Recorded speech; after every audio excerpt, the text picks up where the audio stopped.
Com a Copa do Mundo de Clubes chegando ao fim, vamos voltar agora ao calendário normal do futebol brasileiro. Vamos entrar nas fases decisivas da Libertadores e da Copa do Brasil, além do segundo turno do Brasileirão. E agora é a hora que o seu time pode se reforçar. Nesse vídeo, eu quero te mostrar 9 jogadores brasileiros que estão espalhados pelo mundo e podem ser boas oportunidades de mercado para o seu time de coração para esse segundo semestre. Então eu vou apresentar esses 9 jogadores e depois eu gostaria que você me contasse aqui nos comentários quais dos nomes que eu vou falar agora teriam espaço na sua equipe.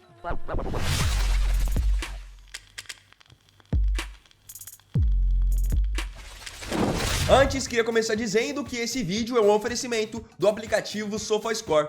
Você não perde nada sobre a Copa do Mundo de Clubes e sobre tudo que vai rolar no segundo semestre do futebol brasileiro com o SofaScore instalado no seu celular. Lá você acompanha horários dos jogos, resultados, tabelas, estatísticas e muito mais. É um aplicativo bem completo e o melhor de tudo, ele é gratuito. Você pode fazer o download imediato do SofaScore clicando no primeiro link da descrição ou então escaneando esse QR Code aqui. Número 1. Carlos Miguel. Nós vamos começar a nossa lista de oportunidades falando sobre o Carlos Miguel, goleiro que chegou a passar pelo Internacional, mas teve sua melhor fase no futebol brasileiro jogando no Corinthians. Pegou uma fase no Corinthians muito boa, onde estava fechando o gol, pegando pênaltis, é um goleiro muito alto, de muita envergadura, porém que hoje está em baixa. O Carlos Miguel acabou saindo do Corinthians de maneira polêmica ao aceitar uma transferência para o Nottingham Forest da Inglaterra. Mas aí que tá, ele estava no seu melhor momento no Corinthians e foi para o Nottingham Forest, só que até hoje ele praticamente não jogou por lá. Ele é reserva do Matt Sells e teve só 3 partidas desde a sua contratação. Um goleiro novo, 26 anos, tem contrato por lá até 2028 e, sendo bem sincero, tem potencial, tem qualidade para tranquilamente ser titular em muitos times do futebol brasileiro. Seria até bom para ele, pensando em depois uma possível oportunidade na seleção brasileira, porque eu vejo esse potencial no Carlos Miguel. É um goleiro que sai trabalhando bem com os pés, ele é muito seguro, enfim, é aquele goleiro que realmente garante resultado, faz defesas difíceis. Não foi à toa que ele colocou o Cássio no banco no Corinthians. Ele fez algo que para muitos era inimaginável. E outra, se o Hugo Souza hoje tem a ascensão e o prestígio que tem no Corinthians, é porque o Carlos Miguel deixou a vaga para ele. Caso contrário, tudo o que o Hugo está vivendo poderia estar sendo vivido pelo Carlos Miguel. Para mim, o fato de ele não estar jogando na Inglaterra é uma baita brecha, uma baita oportunidade. Talvez ele poderia até ser contratado por empréstimo. Número 2, Bento. Outro goleiro que integra a nossa lista é o goleiro Bento.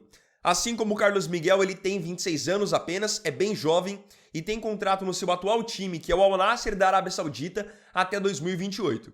No caso do Bento, ele é um goleiro que ele furou a bolha mais do que o Carlos Miguel, porque enquanto o Carlos Miguel passou muito tempo na reserva até ter chances no Corinthians, o Bento há alguns anos já era titular do Atlético Paranaense, goleiro seguro, de potencial, tinha propostas para jogar na Europa como Inter de Milão, Benfica, convocações para a seleção, mas acabou optando por ganhar dinheiro na Arábia Saudita. Só que agora, para essa próxima temporada, o Al Nassr vai liberar alguns estrangeiros do time para abrir vaga para novos estrangeiros. E o Bento é um dos jogadores que está sendo cotado para ser negociado. Com a chance de ele sair, qualquer time do Brasil que quiser contratar o Bento vai estar fazendo um excelente negócio, porque é um goleiro que ainda tem muito mercado tranquilamente na Europa e vem sendo constantemente convocado para a seleção. Então não estamos falando de um goleiro qualquer. Ele tem 49 jogos disputados pelo Al Nassr na última temporada e desses 49 ele passou 15 sem tomar gol. É goleiro pegador de pênalti também, mais um nome muito bom para quem precisa dar uma rejuvenescida no seu arqueiro. Número 3, Renan Lodge. Eu mencionei na questão do Bento essa possibilidade de ele ser negociado pelo fato de ocupar uma vaga de estrangeiro. Essa situação vai acontecer exatamente da mesma maneira com o Renan Lodge, lateral esquerdo que joga em outro time da Arábia Saudita, no caso, no Al Hilal. O ex-jogador do Atlético Paranaense, Atlético de Madrid, Nottingham Forest, tá no Al Hilal, foi muito bem agora na Copa do Mundo de Clubes, mas não vai permanecer. Porque para essa próxima temporada, o técnico do Al Hilal, que é o italiano Inzaghi, solicitou para a diretoria a contratação do Theo Hernandes, lateral esquerdo do Milan. E como a negociação está avançada, então o Renan Lodge vai ser liberado para que eles possam então registrar o Theo. O Renan Lodge é um jogador que já teve chances na seleção é verdade, não empolgou muito, mas para nível de Brasil, você conseguir ter um Renan Lodge na lateral esquerda é já bem acima da média. Jogador que vai bem na marcação, tanto que nessa Copa do Mundo de Clubes marcou Rodrigo muito bem, marcou até mesmo o Savinho do City muito bem, tem velocidade, vai bem no campo de ataque, pode ser uma ótima opção. Ele tem 27 anos e acumula bons números na última temporada. Foram 4 gols e 9 assistências em 42 jogos e só reiterando, ele é lateral esquerdo. Número 4, Bitelo.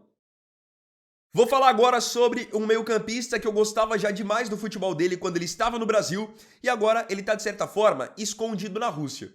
Por que eu digo escondido? Porque os times que atuam na Rússia só podem jogar campeonatos dentro da própria Rússia. Então, Campeonato Russo, Copa da Rússia, eles não têm mais a possibilidade de jogar competições como a Liga dos Campeões ou a Liga Europa, porque a Rússia sofreu algumas sanções por conta dos conflitos que eles têm. Então, times da Rússia não jogam contra equipes de outros países. E isso tira a visibilidade de muitos jogadores de qualidade, como é o caso do Bitelo, que no Brasil teve passagem pelo Grêmio. O Bitelo é aquele meio-campista que faz um pouco de tudo. Claro que o forte dele não é a marcação, mas é um cara que dá muita dinâmica pro time e chuta muito bem de fora da área. O forte dele no Dínamo tem sido as assistências. Não tem feito tantos gols quanto fazia no Grêmio, só que quando o assunto é assistência, colocar alguém na cara do gol, ele é especialista. Então se o seu time precisa de um camisa 8 ou de um camisa 10, o Bitelo pode ser esse cara. São 35 jogos na temporada pelo Dínamo e só 3 gols marcados. Mas você lembra do que eu disse que o forte dele são as assistências? Pois é, são 14 passes para gol na temporada. É um jogador novo, tem 25 anos, no começo do ano quase foi contratado pelo Botafogo para substituir o Almada. É um jogador que eu particularmente acho que tem um potencial enorme e os times brasileiros poderiam se aproveitar do fato de ele estar escondido para buscar essa contratação. Número 5, PP. O PP é mais um ex-Grêmio que integra a lista. Enquanto o Bitelo era um jogador de meio campo, o PP é atacante. Pode jogar aberto pela ponta esquerda, aberto pela ponta direita. Em determinado momento já teve até chance na seleção brasileira. É um jogador que eu gosto bastante, porque ele sabe fazer gol, ele sabe criar jogadas e ele também é bem dedicado na parte da marcação. E hoje vocês sabem, no futebol não tem como você querer ter atacante que não ajuda a marcar. E o PP é bem inteligente taticamente nesse sentido. Ele tá com 28 anos e é um nome fortemente cotado para deixar o Porto para a próxima temporada. Ele tá lá no futebol português, mas fora dos planos. Tanto que nem foi titular agora na Copa do Mundo de Clubes. Acabou começando todos os jogos dos Dragões na reserva. São 45 jogos na temporada, 6 gols marcados e 4 assistências.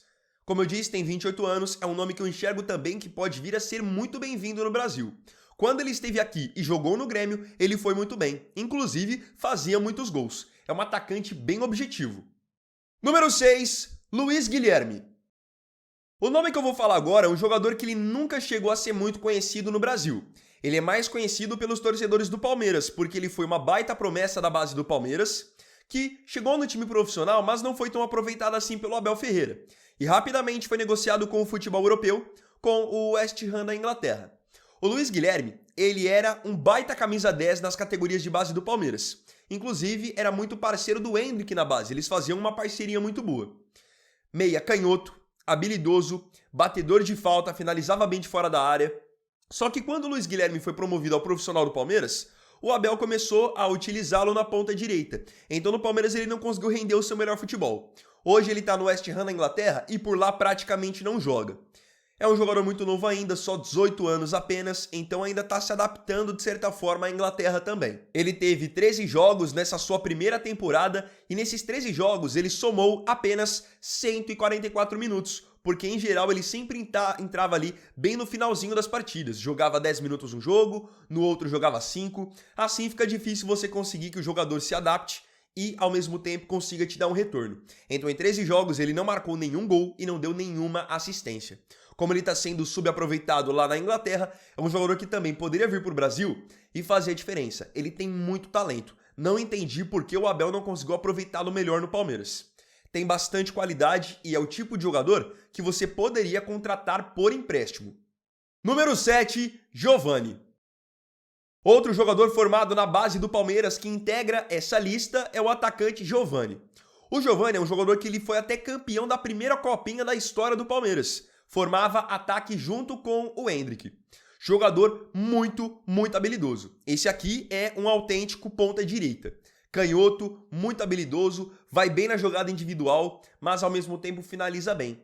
Hoje o Giovani está no Al Sadd do Catar. Teve poucas chances no profissional do Palmeiras e logo foi para o futebol Qatari. Tá no Al Sadd, só que nessa última temporada ele foi titular em alguns momentos e reserva em outros. Isso poderia facilitar uma negociação. Tem 21 anos.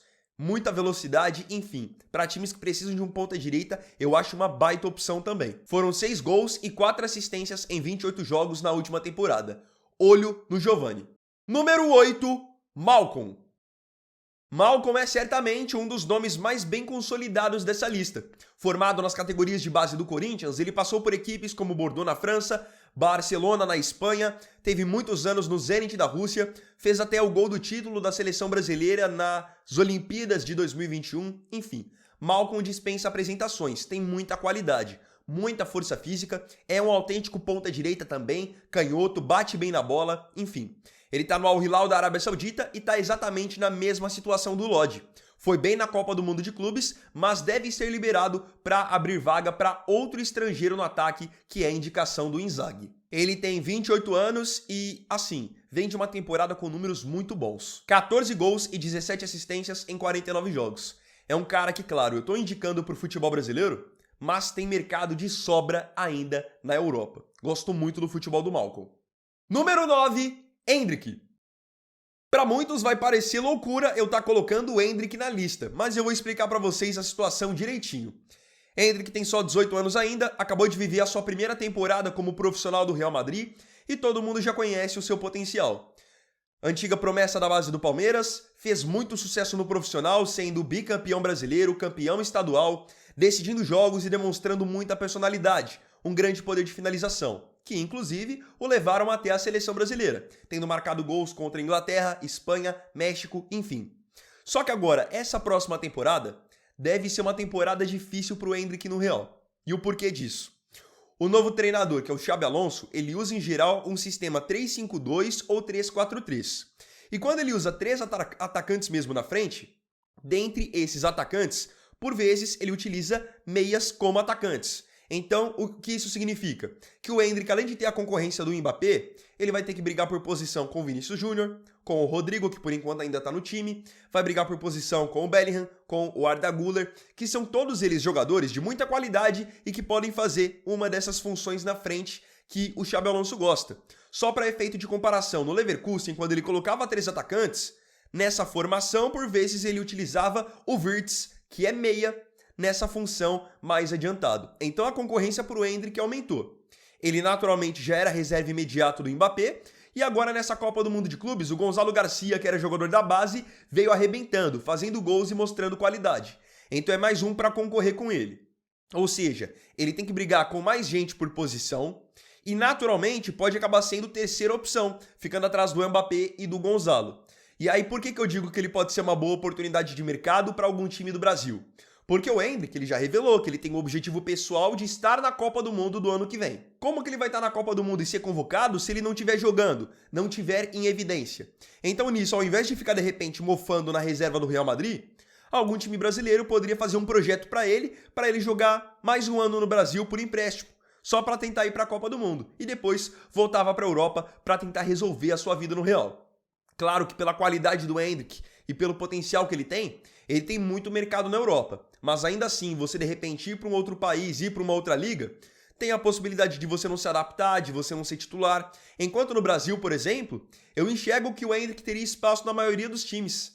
Jogaria com tranquilidade, num lugar onde ele já está habituado, e aquela confiança poderia voltar para ele, como eu disse, tentar chegar na seleção e ir para a Copa do Mundo. Nessa primeira temporada dele de Real, ele teve 37 jogos, só que na grande maioria, vindo do banco bem no finalzinho, jogando 2, 3 minutos, e mesmo assim ele conseguiu ainda 7 gols. Queria saber agora de você aqui nos comentários, de todos esses nomes que eu disse que podem ser boas oportunidades de mercado visando o segundo semestre.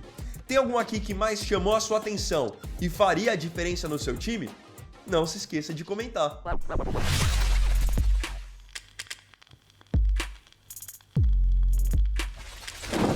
Então, bom, galera, esse vídeo aqui foi o segundo dessa quinta-feira. Agradeço profundamente a você pela companhia em mais um vídeo. Se curtiu, deixa o like, se inscreva e compartilhe. Então é isso, tamo junto, até amanhã e até o próximo vídeo. Fiquem com Deus. Vini Wagner aqui, valeu, falou e fui!